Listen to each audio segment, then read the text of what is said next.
What's up? CJ here. Today we're going to be solving days 3 and 4 of the 2025 Advent of Code Challenge using JavaScript and TypeScript.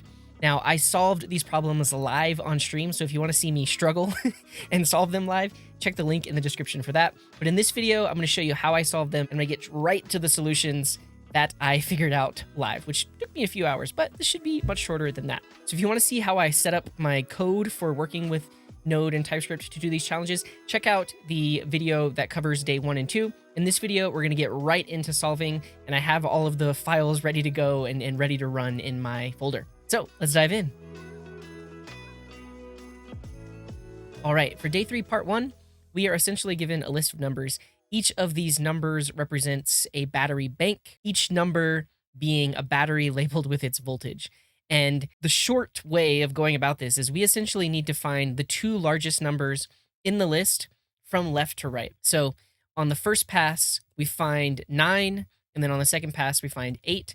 So the largest possible number is 98. For this number, on the first pass, we find 8, and then we find 9. So this is one edge case where basically we don't want to look at the last value when we're finding the maximum value, because we're only finding 2 values, so that last value could potentially be the maximum value. And then in this example, very similar, on our first pass, we want to find 7, and then on the second pass, we'll find 8. And then in this example, 9 is the largest, so that's easy.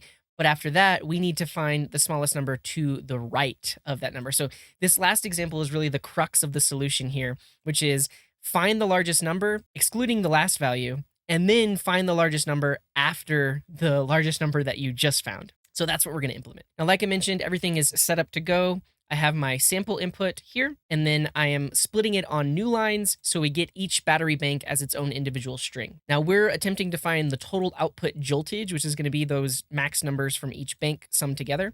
So we'll start off with the total equal to 0, and then we're going to iterate over each battery bank to find its max. Now, bank is a string, but I want to work with an array of numbers, so we're going to go ahead and parse it. So here I'm going to say the values, we bank.split, split it on the empty string, and then map it to the number constructor. So this will essentially give us back a list of numbers that we can work with. Now from here, I want to find the largest value in the array from left to right, except for that last index in the array. So for this, I'm going to do a simple for loop. We'll start I at 0, while I is less than values.length, -1, because we don't want to look at that last value, and then increase I on each iteration. Now, we need a variable to keep track of the max index, and so I'm going to start that off at 0. So from here, we just want to see, is the value at the given index greater than the value at the max index? And if it is, we're going to overwrite that max index.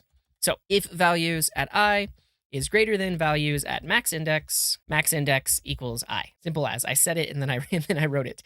But we are using TypeScript, so TypeScript is complaining that technically when you're indexing into an array that could be undefined, we know that our index here is going to be within the range of values because we wrote the for loop ourselves. So in this case, it actually is okay to use the not null assertion here in TypeScript because we know that I will always be within the range of the length of the values, because we know that I will always be within the length of values because we wrote the for loop. Okay, so that allows us to find our max index. From there, we want to find the next index starting at the max index. So we're going to have another loop, but this one is actually going to start at max index +1 because we want to find the maximum value after the max value that we just found. So this will be max index +1. So this one pass finds the max index in all scenarios, right? So it's going to find 9 in this case. In this case, it's going to find 8 because we're not looking at the last value. In this case, it's going to find 7. And in this case, it's going to find 9 because we're looking all the way up to here. Great. Now, the second pass needs to start after the one that we just found. So in the last case, we search all of those numbers. In this case, we're just searching that last value. In this case, we're searching every value after the first one. And in this case, we're searching every value after the first one. So now we need a loop that starts one after the index that we just found to find the next max index. So let's create a variable called the next max index. That's going to start off at max index +1. So we immediately assign it to the value after the max index that we just found. And then we need a for loop that starts at that next max index and goes all the way to the end. So in this case, we actually do want to look at that last value because it could be that last value. Now, we do need to replace our variables. So we're going to look at values at the next max index, and then we're going to overwrite our next max index. Awesome. So at this point, we should have found those two indices, and now we will log them out. So we'll log out the values at the max index and the values at the next max index. So now let's run it to see what we get. Let's go into day 3 and then run this file with Node. And if we compare our output with the problem description, so we get 98, 89, 78, and 92. Fantastic. So at this point, we need to actually turn those into 2-digit numbers and add them onto the total. So for this, we'll have our joltage, and you could technically turn it into a string and then turn it back into a number, but we can just take that first max index value, multiply it by 10, and then add the second max index value. And that will give us a 2-digit number. That's the combination of the two. And again, we can assume that they're not null because we actually found those indices. From here, we can increase our total by that joltage. And then when we're done, we will log out the final total of all the joltage. So if we run our codes, we get 357, and 357 was the value that we're looking for. So if we've done everything right, we can run our code against the actual input. And again, I've already set this up, so I have the puzzle input ready to go. We'll run our codes. We get this value. Let's try it out. There we go. So day 3, part 1 done. Let's move on to day 3, part 2. Now, day 3, part 2 is much trickier, and this one took me over an hour to figure out, but I'll walk you through the solution that I came up. So for part 2, instead of just finding the two largest numbers, we need to find the largest 12 digits from left to right. So the first two, fairly simple because this first one is just decreasing in values, right? So if we found the max from left to right, we'd have 9, and then the max from left to right, we'd have 8, and then the max from left to right, we'd have 7, and we just repeat this until we have 12 values. But things get tricky when it's not just in descending order. So in this example, the first number that we want is 4, because we're collecting 12 digits in total, so we have to grab the largest one on this side and then just grab the rest of the list, because that would actually put our total number of digits at 12. So there's a lot we need to think about here. And in this case, because we need 12 digits and there are only 11 digits left that we're searching for, this would actually just be the rest of the number that we're looking for. And then on this last one, again, we'll find the max, but then we need to find the next max and make sure that there are at least 12 more digits for us to choose on the end. So this took me so long to figure out. I tried like 4 different ways, but at the end of the day, that logic that I'm talking about here, where find the value, but take into account the fact that we're looking for 12 digits, so we can't look any further than a certain amount to make sure that we have digits left over for the rest of the number. So if you're still not following me, I'm going to write this out as pseudocode so you can get a better idea of what we're going to do here. So I'm going to copy my part 1 function. We'll call this part 2. And I actually am going to get rid of all of my existing codes. We're going to write it from scratch. So the problem is asking us to find 12 digits. Okay, so on our first iteration, we need to find the largest number for all the values, excluding the last 11 values, right? Because we could get to the point where the last 11 need to be included in the number, so we're not going to search across those. So here we'll say, find the max value up to in minus 11. And so this will be index in minus 11. And to see this in action, let's use this number here. So if we're trying to find the 12 digits here, we're going to find the max value up to in minus 11. So we're going to be searching this except for the last 11 values. So 1, 2, 3, 4, 5, 6, 7, 8, 9, 10, 11. We're actually only going to search those 4 values to find the max. So in this case, our max value is 4. Great. From there, we need to find the max value after the previous max value up to in minus 10. So at this point, we need at least the last 10 values in the array. So we're going to be searching this after the one that we found. So we just found the 4. So we're going to get rid of those. And then we're going to get rid of the last 10 values. So 1, 2, 3, 4, 5, 6, 7, 8, 9, 10. So in this case, we're just searching 2 and 3. In this case, the max value here is 3. And if we look at our solution, we are looking for 4, 3, 4. So good so far. And then we have our next iteration. So it's going to be very similar. Find the max value after the previous max value up to in minus 9. And in, I'm saying, is the length of our input string here, if that wasn't clear. So in this case, we take a look at what we're searching. We just found this value 3. So we're not going to be searching that. And then we need to remove the last 9 values, or we're not going to be looking at the last 9 values. So 1, 2, 3, 4, 5, 6, 7, 8, 9. And when you look at that, we're only searching one number at this point. So the max is 4. And then we repeat, but in this case, we're only going to search up to n minus 8. And so we're looking at everything after the 4, but not the last 8 values. So 1, 2, 3, 4, 5, 6, 7, 8. And when you look at that, the max value is 2. So when I was solving this live, writing out this pseudocode is really what got me to come up with the solution, because I was trying so many things like reversing the list and all this stuff, but this should be a very straightforward solution, right? Because our pseudocode basically says we need a loop that starts at 11 and goes down to 0. And then each time we're only going to be looking at a certain subset of the values. So let's do it. And essentially what we're going to need is a loop that goes from 11 down to 0, right? So that's going to be our outer loop. So we'll have a loop, and I'm going to call this variable needed because it's how many digits do we currently still need. And that starts off as 11 because we're going to go down to 0. So we need 12 total digits. And so we'll say loop while needed is greater than or equal to 0. And here we'll decrement needed on each iteration. So this is a simple little loop. It's going to go 11, 10, 9, 8, 7, 6, 5, 4, 3, 2, 1, 0 because it's inclusive. But that's going to allow us to know how much we need to iterate up to when we're looking at values. Now, we want to keep track of what the max index is. So we're going to start that off at 0. And then inside this loop, we'll loop over values up to the total length of the values minus the amount that is currently needed. So we'll have a for loop. We'll start off I at the max index. And we want to go while I is less than the total number of values, so values.length, minus the number of values that are needed. And then on each iteration, we'll increase I. So essentially, this loop will start at the last max index and then go all the way up to n minus the needed amount. So in this case, it would have only gone up to the value 2 because we didn't want to include those last 11 values. So this inner loop here is going to start where we want and then end where we want without exceeding the number of values that are needed to put into our overall 12-digit number. Now, inside of here, our logic is going to be exactly the same. So if values at I is greater than values at that max index, we're going to override it. So we'll say max index equals I. And then we can use the not null assertion because we know we're within the range of the length of values. And then from here, we want to keep track of every digit that we find. So we need a list. I'm going to call this digits, and this will be an array of number. And we're going to push into this list of numbers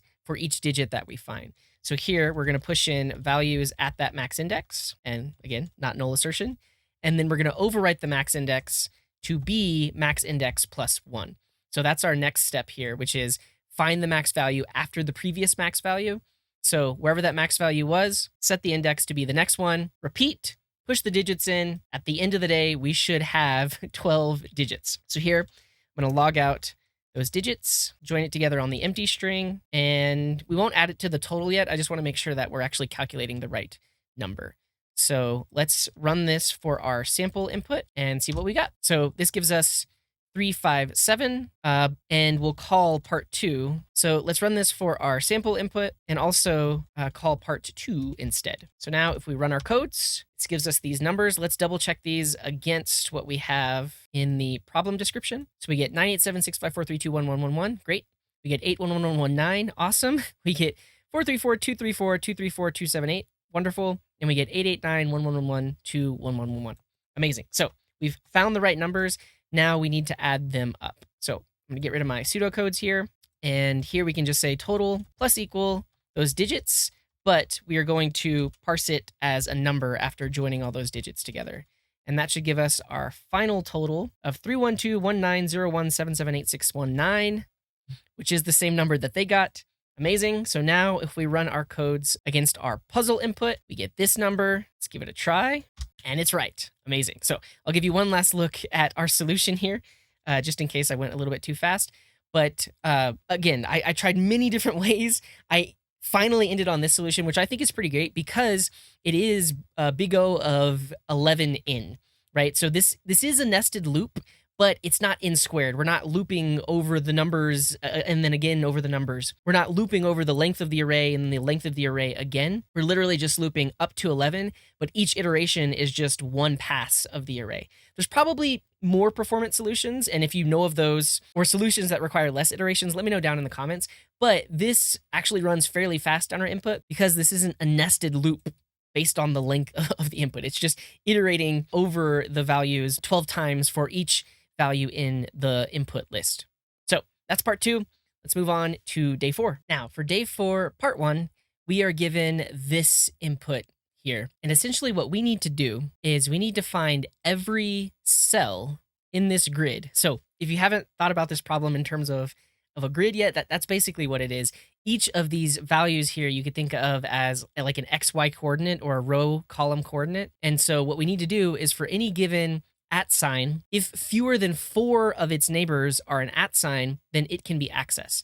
And what do we mean by neighbors? Well, for any given row and column, we can look at all of the neighbors on top. So you have the previous row up and to the left, right above it, and right above it to the right. So if we're looking at this value, then we also have the value to the left, the value to the right, and then we also have the values below it to the left, and below it to the right. So for this particular cell, all of its neighbors are the ones that are surrounding it. So to solve this problem, we basically need to look at every single cell. If the cell is an @ sign, we then look at all of its neighbors and count them up to see which one of those neighbors are @ signs. And then if fewer than 4 of those neighbors are @ signs, then this roll of paper can be accessed. So that's the problem. That's how we're going to go about it.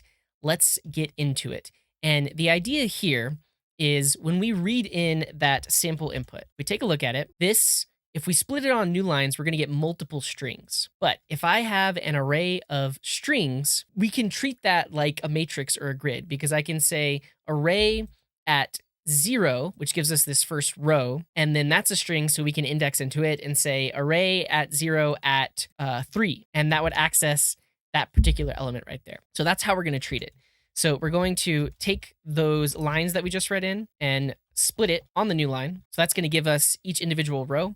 We're going to call this our grid, and our grid is just an array of string. But again, to really show you what I'm talking about here, let's say I want to access this @ sign right there. I would say, let's just log it out, grid at 0, so in the first row, and then in the third column, which I can't remember. Yeah, 0, 1, 2, in the second column. So this is going to give us that very first @ sign, but if we log the one before it, that should give us a period, right? So on the sample input, the 0th row, so that needs to be index 2, but when we log this, we should get that very first @ sign. And for instance, if we wanted to access the period here, if we said, let's log the grid at 0, 1, that's going to be a period. If we log the grid at 0, 0, that should also be a period. If we log the grid at 0, 3, that actually should be an @ sign as well. So this is how we're going to be accessing the cells in our grid, and it should give us back those exact values. So if we run day 4, we get those values that we were expecting.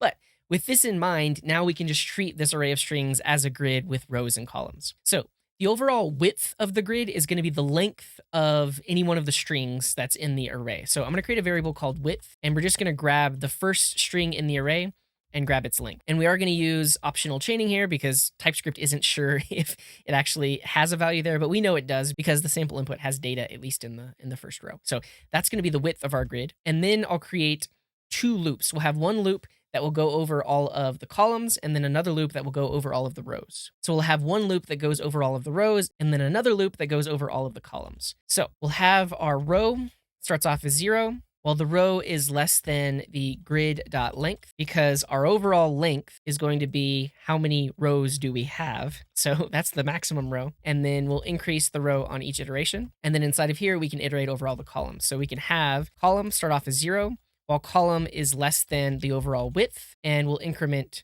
the column on each iteration. Now, instead of optional chaining, we're actually going to use the not null assertion because we know that it exists, so we want width to actually be a number. So with these 2 loops, we can now look at every single cell in this grid to check what its value is. And that's exactly what we need to do. So I'm going to create a variable called cell, and this will be grid at that row at that column. And again, we can use the not null assertion to say, hey, I know that exists, but that's going to give us that particular cell.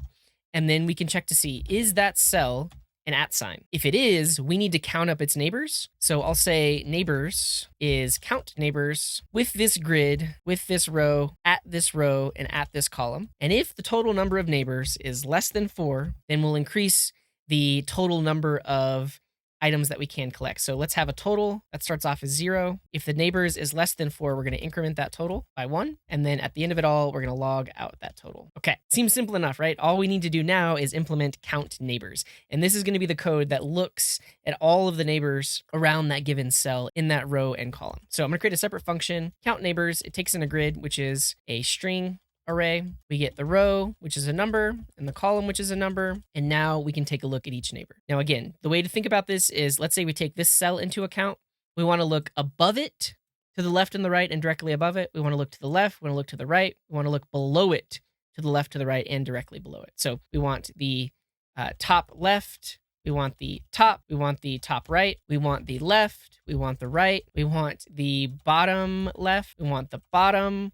And we want the bottom right. So this should give us all of our neighbors. We have 1, 2, 3, 4, 5, 6, 7, 8 total neighbors that we need to check to see, are they an @ sign as well. Now, there's a few different ways to go about this. We could actually have some loops that allow us to calculate like the row before, the column after, or the current row, the row after. I just like to hard code this because I can know exactly what each one is. So what we're going to do is have an array of neighbors that we directly put inside of this array, and then we'll iterate over it to check those given neighbors. So the top left is going to be the grid at the row -1, right? So if we're looking above us, we want to go row -1. And then if we want top left, we're going to also say column -1. And again, we'll use the not null assertion. So that finds the neighbor to the top and to the left. If we want to find the neighbor that's on top of us, we just do row -1 on the current column. If we want to find the neighbor to the right, it's going to be row -1, column +1. So I'm going to write this out for each one of these. So to the left will be current row and column -1. To the right is current row and column +1. And then bottom left will be row +1. So we want the row after this with column -1. And then bottom will be row +1 in the current column. And then bottom right will be row +1, column +1. So I wrote these out manually. And honestly, I encourage you to do this if you've never really worked with grids in this way. But as a challenge to you, try to implement this as a nested loop instead of writing these out manually to calculate all of these neighbors. So this will give us the value of each neighbor, whether it's an @ sign or a period. And we want to return the total number that are @ signs. So I'm actually going to use a reduce for this. So we're going to reduce over this array. We're going to get the total sum and the current neighbor. And then for each neighbor, if it's equal to the @ sign, we're going to return sum +1. Otherwise, we'll return the sum. And we need to start this whole thing off at 0. So this is going to look at each value. If that value is an @ sign, increase the sum. Otherwise, keep the sum the same. And so now, for every given cell, we're calculating which neighbors are @ signs. If the total number of neighbors is less than 4, we increase the total. This should do it. So let's run it for our sample input. And we do get an error, and you might have caught this. And that's because we actually can't assume that these are not null. In this case, we actually need to use optional chaining, because if we assume that they're not null, then this would be accessing undefined. So if row -1 doesn't exist, this is undefined, and then we're trying to index into undefined. So for each one of these, we actually do want to use optional chaining, which says if the thing on the left-hand side exists, then do the access on the right-hand side. But if not, just return undefined. And for our use case, that's totally fine, because if it's undefined, then it's not the @ sign, so we're not going to take it into account. So that was a bug. Instead of using the not null assertion, we need to use optional chaining. Okay, let's give it a go. All right, we get the value 13. That matches up with what we need. Let's run it on the actual input and see what we get. We get 1320, submit that. Fantastic. Let's move on to part 2. Okay, for part 2, this is actually going to be iterative, because what we need to do is on the first pass, it works exactly the same as part 1. Count the total number of cells who have less than 4 neighbors. Great. But act as if those stacks of paper had actually been picked up by the forklift. So we would replace them with a period or an X, so they're no longer in the way, and then do the exact same thing again. So which of the cells have less than 4 neighbors? And then do it again, and then do it again, and then do it again, until we reach a point where no more cells have less than 4 neighbors. So this should be fairly straightforward. It's really just a matter of reworking our current function to replace the cells that had neighbors and then run it again and run it again. So let's get it going. I'm going to copy our part 1 function, throw it into part 2. And now this calculation of the total really needs to be a function that we can call over and over again. And so I'm going to call this grid pass because we're going to be passing over the grid, and we're going to move all of this code in there. And instead of logging the total, we're just going to return the total. And now essentially what we want to do is we want to keep passing over the grid until we don't find any more neighbors. And so what we would do here is calculate the neighbors and then overwrite any found cells with a dot. So basically remove that stack of paper. So we'll need to write that code. But first, let's think about how we're going to call this iteratively. So essentially what I want is to get the total number of removed stacks. So we'll call this removed, and this will be a grid pass, like so. And then I want to keep passing over the grid until I remove no more. So if you look in their example, once we reach this state, there are no more that can be removed. So if our grid pass function returns 0, then we're basically done. So what I'm going to say is while the number of removed is greater than 0, do it again. And with that, we'll also need to keep track of like our grand total. So we'll have our grand total that starts off as 0, and then we'll need to increment our grand total each time by the number that were removed. When all is said and done, we should have that grand total, so we're going to log it out. Awesome. Now becomes the tricky part of overwriting those found cells with any periods. So essentially what I want to do is if we found a stack of paper that can be removed, I want to keep track of that row and column.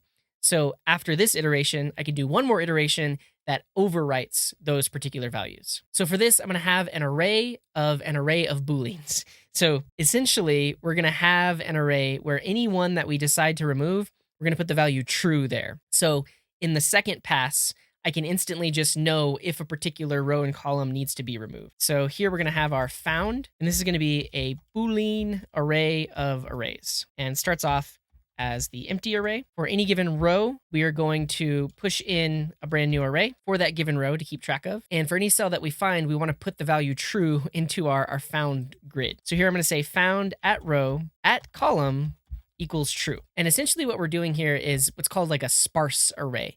So this array starts off as empty. And then when we find a column, which could be like column 3 or 4, then we set the index at 3 for that row to be true. But all the indices before it will be undefined, and all the indices after it will be undefined unless we overwrite them.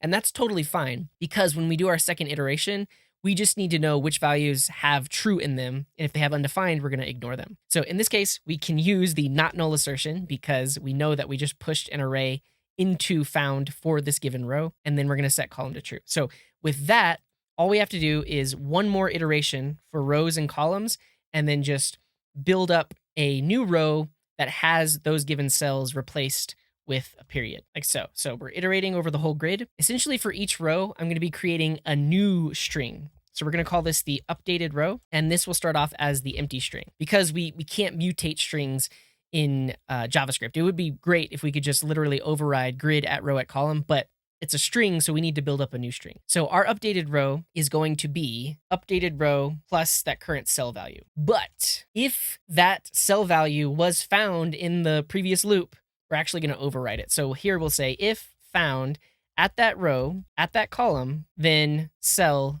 equals a dot. So instead of writing the value that was there, we're going to write a dot instead. From there, we've updated that given row. We need to overwrite it in the original grid. So here we can say grid at that row equals this updated row. So the first pass is going to work exactly like it did before, except we're keeping track of all of the ones that can be removed. Then after that, we need to update each row to remove that cell. So replace the @ sign that was there with a period, and then repeat the process. And so this while loop is basically just going to keep running, overwriting until we find no more cells that have less than 4 neighbors. So with that, let's try this out on our sample input. We're going to run this for part 2. We'll give it a go. We get the answer 43, which is the answer that we're looking for. So let's try it with the overall input, and we get 8354. Let's hope we did it right. And we did. Awesome. So that's it for days 3 and 4. If you enjoyed this, let me know down in the comments. Also, if you solved it a different way, let me know as well. Also, if you didn't like my solutions, let me know. I don't know if I'm going to be posting days 5 and 6 or beyond yet. If you want to see that, let me know down in the comments, but it might not happen. But that's all I got for you in this one. I'll see you in the next one.